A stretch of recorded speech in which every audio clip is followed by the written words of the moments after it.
In our first story, construction work has been completed on the new mother and baby unit at the Komfo-Anokye Teaching Hospital in Kumasi, and the contractors already say the project could be handed over to hospital authorities within the next month.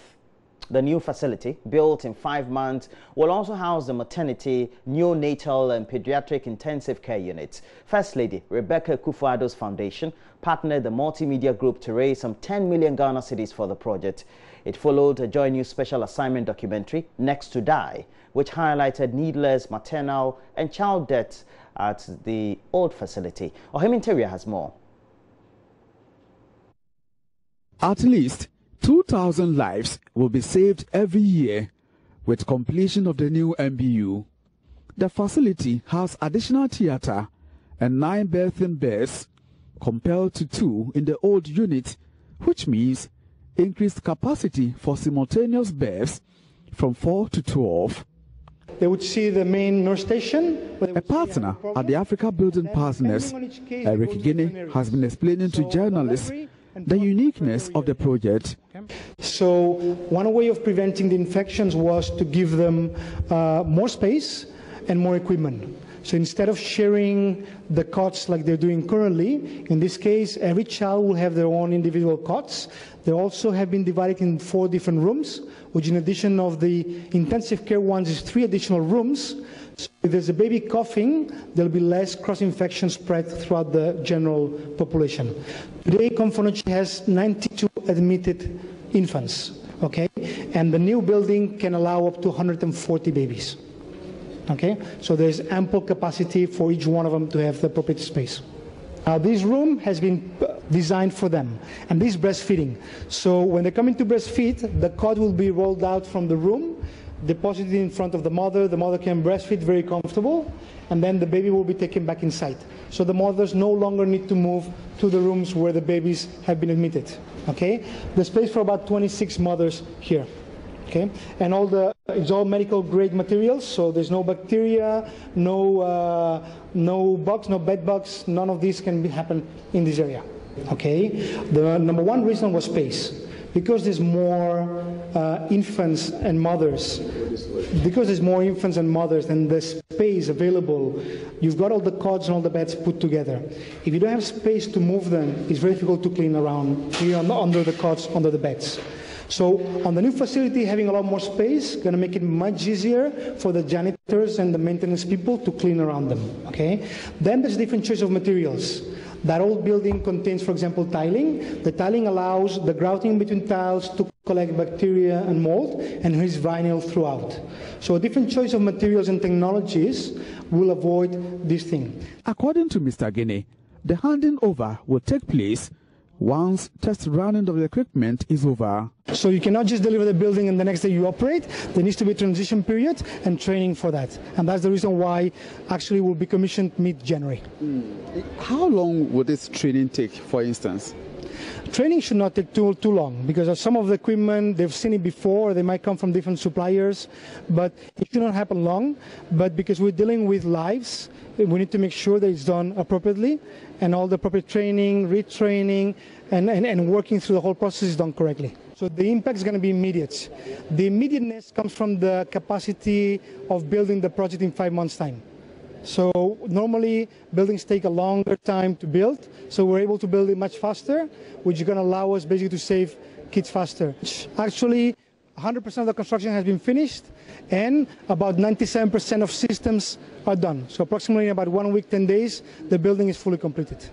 Meanwhile, the office of the First Lady has expressed satisfaction at the work done so far. Kwabena Dako is a press aide. The contractors have done very well, because within a few months they told us, and we thought they would delay, but seeing the thing today, I'm so happy. The Upper West Regional Minister Alhaji Suleimana Al-Hassan is optimistic the introduction of the social norms theory into the community-led total sanitation program will help a great deal in dealing with insanitary conditions in that part of the country. According to him, the cost of insanitary conditions, coupled with the cost of medical bills and low output due to malaria and typhoid fever, remain immeasurable. Alhaji Suleimana made the observation at the launch of the Social Norms campaign in Wa. JoyNews Upper West Region correspondent Rafiq Salam reports from Wa. The Upper West Region is the fourth region in the country to launch the Social Norm campaign, the Open Defecation Free Ghana campaign. It is aimed at creating awareness on dangers associated with open defecation and its effects on the collective well-being of the citizenry. Participants at the launch were drawn from chiefs and traditional rulers, municipal and district chief executives, heads of departments, security agencies, opinion leaders, and the media. Upper West Region's Environmental Health Officer, Henry Baga, noted that the fight against open defecation in the region started 7 years ago as a pilot project in 20 communities and in 5 districts. Several dozens of communities also joined the wagon with the implementation of the community-led total sanitation.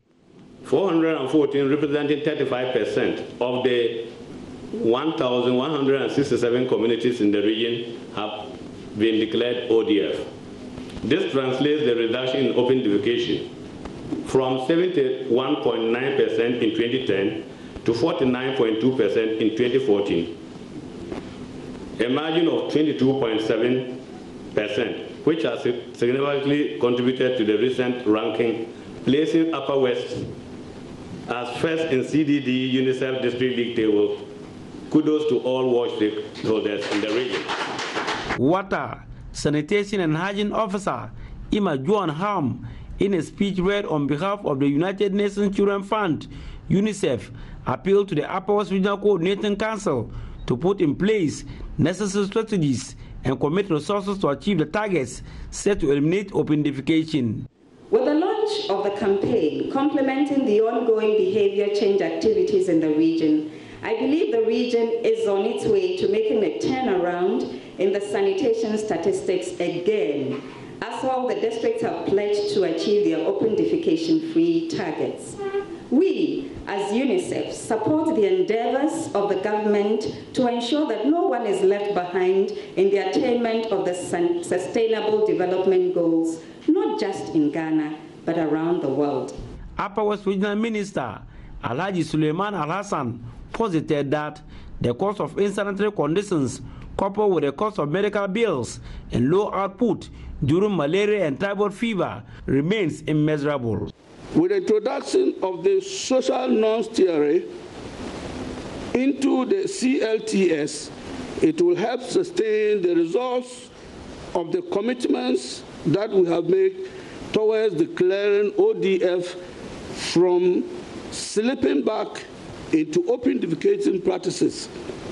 It should as well prompt OD communities to inculcate such acceptable behaviors that will encourage them to adopt the CLTS approach in dealing with insanitary conditions in our communities. A study conducted in the region on open defecation-free communities by UNICEF put the Nandom district on top of all 11 MDAs in the region, with the Wa municipality placed at the bottom of the log. Municipal Chief Executive for Wa, Isaac Otair Momen, has doubts over the method used for the study. The research that is conducted, actually, I don't know, the factors that are considered in coming up, with those percentages. But looking at it, I don't think it is good for the municipality. We're going to make sure that the permitting process and the procedures are enforced. So anybody that comes to build without permit, I think we'll have to take you on. And before your permit is approved, you should have a place of convenience or toilet in that house. And those that have already built without toilets, currently now I'm just going to enforce the law. We are going to call landlords and to make sure that we sit with them, let them understand and see the need of providing toilet facility for their tenants. And even we're also going to roll out an education to all tenants. If you're going to rent a house or to rent a room where there is no toilet, you don't have to accept it. Reporting for JoyNews, Rafiq Salam. Wow. And from the Upper East region, Albert Sori is reporting that residents of Akania, a farming community in the Kasina Nankana West District, are having to drink dirty water and safe and also from dugouts near a dried up stream in their community. And this is because they are left with no other choice. 2 boreholes in the community had to be sealed up due to high fluoride content in the water, and a stream on which they normally depend on for water has also dried up. And this is due to the lack of rains this year. Squatting inside a dugout about 4 feet deep, this woman uses a calabash to scoop out brownish water that has settled at the bottom of the pit into a rusty metal bucket. She raises one calabash of the water towards my camera and bitterly laments. Just look at this water. Even if you wash your clothes with this water, they won't be clean. Yet, this is water we human beings at Akania are drinking, she says. A little over 1,000 people live in this community in the Kasina-Nankana West District of the Upper East Region. Access to clean drinking water here is non-existent. Even to get water from the dugouts is no walk in the park. The women sometimes have to fight among themselves over this brown and safe water.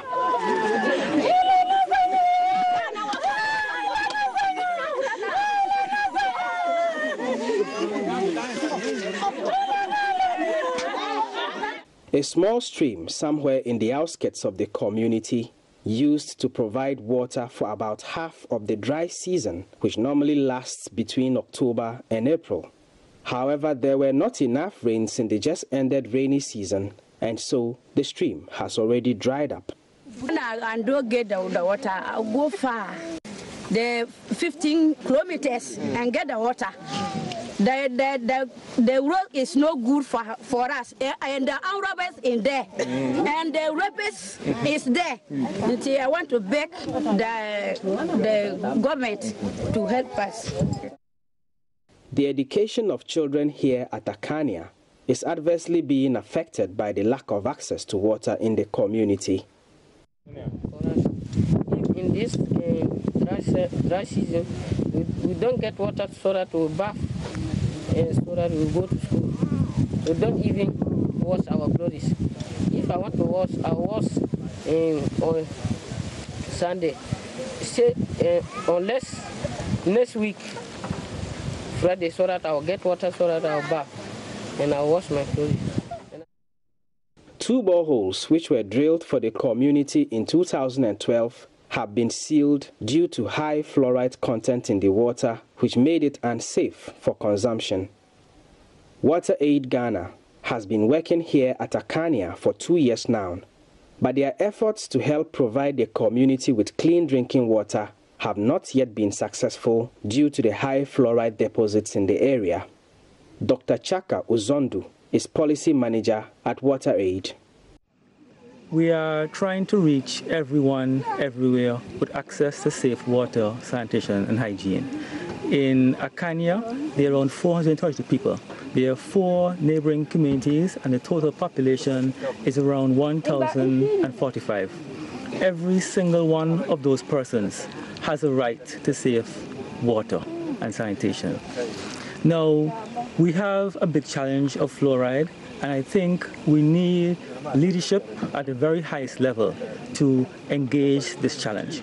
Now, we know assemblies have limited resources to tackle this, so what with WaterAid are posing is that there need to be perhaps greater allocation of resources to assemblies with peculiar challenges such as Bongo and Kasana West, where we're seeing and we know there exists very high levels of fluoride in the water. That's one. Now, this also raises a larger issue about how resources to metropolitan, municipal, and district assemblies are allocated. We need to see greater allocation of resources to the districts that have the least resources available to bring about transformational change for the people in those areas. Government's intervention is seriously required here at Akania. Until then, members of this community will remain thirsty and at risk of outbreak of diseases for a very long time. Reporting for JoyNews, Albert Sorry, Akania, Upper East Region. Away from the water and sanitation sector, the Ghana National Association of Teachers has rubbished data collected by the Ghana Health Service that shows that some 301 teachers in the central region got their students pregnant. According to NAT, the survey was unfair and reduced the image of teachers in the eyes of the public, especially when it is not a true reflection of the situation on the ground.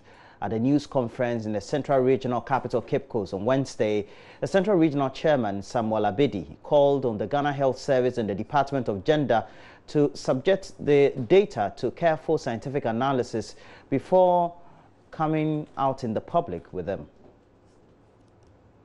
According to the Ghana National Association of Teachers, the findings that came out of the survey conducted by the Ghana Health Service in collaboration with the Department of Gender that put teachers in categories of persons impregnating teenagers in the region was inaccurate and goes a long way to tarnish the image of the teaching profession. The region has been in the news lately for the high rate of teenage pregnancies. Teachers were penciled down by the Ghana Health Service in their survey as persons responsible for 301 of teenage pregnancies out of the over 12,000 teenage pregnancies recorded last year. But at the news conference on Wednesday, Regional Secretary of the Association, William Abedu-Buedu, rubbished the claims. It came out that 394 girls, school girls, got pregnant. But out of this number in the region, per the records we had, 5 teachers were involved. And the named teachers, that is where we have problem, were lumped up because we're not giving category of teachers. So whoever is picking a pen or a marker to teach is called a teacher. And to this, we think it's an affront to our profession. Our findings came out with the fact that at Swedru, one of the gentlemen who got a school girl pregnant was called a teacher because the gentleman involved used to go to the house to teach the girl in the evenings. He was a yogurt seller. But because in the house they call him teacher, teacher, teacher, when the lady went to the clinic, they asked of her husband or who got her impregnated. And she said, teacher. William Abedi-Buedu says great efforts have been put in place to punish 5 errant teachers who have been found culpable and not 301 teachers, and the association has recommended the dismissal of some of these teachers in such instances. He wants the Ghana Health Service and the Department of Gender to work hand in hand with the association, as the association frowns on teachers that engage in such acts. So out of these 5 issues we are saying the named teachers came up. 3 of the issues were handled at a disciplinary level, from the district level to the regional level, of which I was part. And it came out that one case at a town called Gomoa Adamchire, the teacher in question has been dismissed from Ghana Education Service. That was the recommendation we gave. So we asked that when you have some of this information, let us go further. Ask questions. Where is the teacher teaching? Who is that person? And they can easily locate them. Richard Kwejo-Nyakon, Joy News, Cape Coast. LPG retailers are threatening legal action over government's handling of the LPG recirculation policy expected to take off very soon. The policy, which government hopes would help end the tragic explosions at gas filling stations across the country, will see the shutdown of most of the existing outlets and limit retail of the commodity to gas cylinders. The association, however, says its members have been sidelined in the implementation of the policy despite being main stakeholders in the supply chain. The vice chairman of the LPG Marketers Association, Gabriel Kumi, tells JoyNews they are compelled to sue government since it had so far showed an unwillingness to engage them. He spoke earlier on the pause with Gifty and Apia. We wrote a letter to the minister and copied the deputy minister that we've been thrown out of the implementation. Our concerns have been thrown out of the implementation committee. So we want to meet him as immediately as possible to see how best he can address our issues. His response? We waited for 10 days. There was no response. So we issued another letter. And this time around, we cannot wait forever. So we gave ourselves 1 week. You gave yourself, or you gave government? We you gave the gave ministry ourselves 1 week? because we said that because ever since this issue broke last year, we have written a lot of letters to the ministry and to MPA. None of these letters have elicited any response from them.